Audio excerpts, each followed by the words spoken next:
Feeding our growing planet, it's one of the biggest challenges we face, right? We have more people than ever before, but we're not exactly making more land. So how on earth do we solve this puzzle? Let's dive in and break it down. To really get a sense of the scale here, let's just start with a number. Over 1 billion. That's roughly the population of India, and it's still climbing. Just think about the sheer amount of food needed to support a population that massive. It's a monumental task. And that, right there, is the heart of the problem. We're already using pretty much all the farmland we have. So if we can't expand outwards, we have to get smarter. The solution isn't about finding more land, it's about getting way more out of the land we've already got. So here's our game plan. We'll start by really framing the problem. Then we'll walk through the three-part strategy that modern agriculture uses to tackle it: building a better plant, nurturing its growth, and then protecting the harvest. And finally, we'll look at what all this means for the future of farming. Okay, so if we've established we can't just keep clearing more land for farms, what's left? Well, the only option is to increase our efficiency. We have to figure out how to get more food, more crops, more livestock out of every single acre we have. And you know, this isn't just a theory, it's actually been done. Check this out. India managed to quadruple its food production with only a tiny 25% increase in farmland. That leap in efficiency is just incredible. The big question is, how did they pull that off? Well, the answer wasn't some single magic bullet.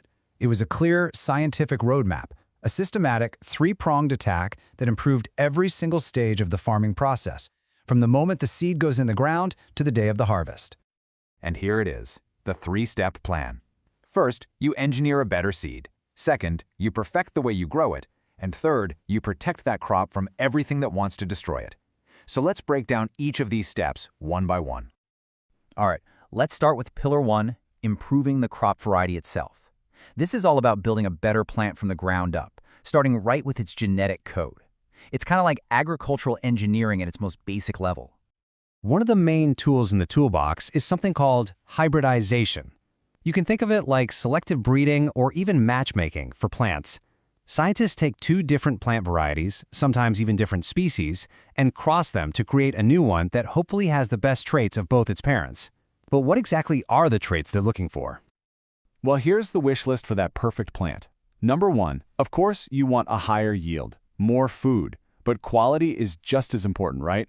Like better protein in beans or more oil in seeds. Then you need resistance, making plants tough enough to fight off diseases, insects, and even handle a drought. A shorter maturity time. That's a game changer. It lets farmers grow more crops in a single year. And finally, creating dwarf varieties is brilliant because it means the plant puts less energy into growing a tall stalk and more of its energy into the part we actually eat, the grain. Okay, so you've engineered a super seed. Awesome! But that is only half the battle. Pillar 2 is all about creating the absolute perfect environment for that seed to reach its full potential. How you manage the crop is just as important as the seed itself. And a huge part of that is managing nutrients in the soil. This chart really shows the central trade-off. On one hand, you have manure. It's fantastic for the long-term health of the soil. It's sustainable.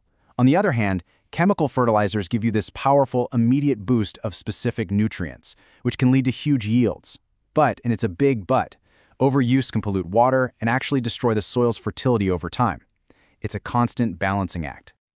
After nutrients, the next critical ingredient is, of course, water. In a place like India where the rain can be unpredictable, having a reliable irrigation system isn't just a nice-to-have, it's an absolute lifeline. This whole network, from ancient wells to giant river systems, is all designed for one purpose: to beat the drought and get water to the crops exactly when they need it most. And this is where farming gets really clever. It's not just what you plant, but how you plant it. This technique is called intercropping. You plant two or more different crops in a specific pattern right next to each other. The trick is to pick crops with different nutrient needs, so they're not competing. Plus, it means if a pest that loves one crop shows up, it doesn't just spread like wildfire and wipe out the entire field. And intercropping is just one play in a whole playbook of smart strategies. You've got mixed cropping, which is like agricultural insurance. If one crop fails, the other one might survive. And crop rotation is brilliant for naturally putting nutrients back into the soil and breaking pest cycles. It's all about working with nature, not just fighting against it. Okay, on to our third and final pillar. And this one is every bit as critical: Because after all that hard work engineering the seed and nurturing the crop, you have to play defense. You have to protect that harvest from all the threats that can wipe it out, sometimes overnight. The enemies of the farmer basically fall into three main camps. You've got weeds, which are always competing for water, sunlight, and food. You have insect pests, which can literally eat the plant or suck the life out of it.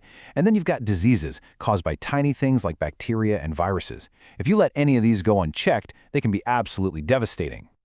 For a long time, the go-to weapon against these threats has been chemical pesticides. But it's a real double-edged sword.